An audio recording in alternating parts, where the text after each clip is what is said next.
যে কোনো সময় বেজে উঠবে বড় যুদ্ধের দামামা। এই যুদ্ধে এক রাশিয়ার বিরুদ্ধে পশ্চিমারা জোটবদ্ধ হতে শুরু করেছে। মস্কোকে লক্ষ্যবস্তু করে প্রস্তুতিও নিতে শুরু করেছে ফ্রান্স ও জার্মানির মতো ন্যাটোর অন্যতম সদস্যরা। তবে এসব বুঝেও চুপ থাকবেন ভ্লাদিমির পুতিন তা হবার নয়। চীন থেকে ফিরেই সরকারি কর্মকর্তাদের বড় এক নির্দেশ দিয়ে দিলেন রুশ প্রেসিডেন্ট।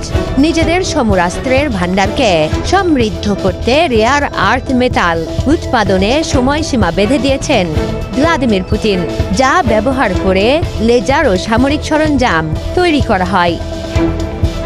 বার্তা সংস্থা রয়টার্স জানিয়েছে, চলতি বছরের নভেম্বরের মধ্যে রেয়ার আর্থ মেটাল অর্থাৎ বিরল ধাতু উৎপাদনে নতুন এক কর্মসূচি হাতে নিতে সরকারি কর্মকর্তাদের সময়সীমা বেঁধে দিয়েছেন পুতিন। দুর্লভ এই ধাতু ব্যবহার করে লেজার ও সামরিক সরঞ্জাম তৈরি করে রুশ বাহিনী মূলত চীনের ওপর নির্ভরতা কমাতেই বিরল এই ধাতুর উৎপাদন বাড়ানোর নির্দেশ দিয়েছেন ভ্লাদিমির পুতিন। আর এ কারণেই বেইজিং সফর শেষ করেই এমন সিদ্ধান্ত নিয়েছেন রুশ প্রেসিডেন্ট।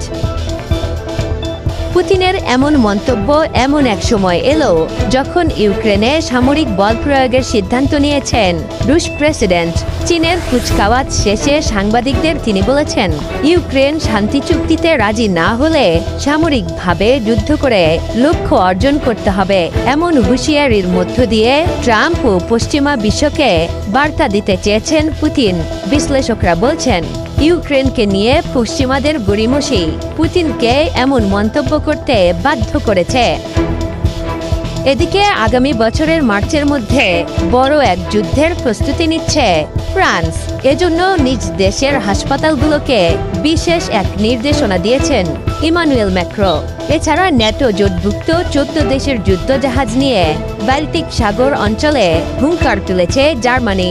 সব মিলিয়ে পরিস্থিতি এমন দাঁড়িয়েছে, আগামীর যে যুদ্ধ শুরু হতে যাচ্ছে তাতে মিত্রদের উপর নির্ভরশীলতা কমিয়ে নিজের বাহিনীকে সমৃদ্ধের পথে হাঁটছেন ভ্লাদিমির পুতিন।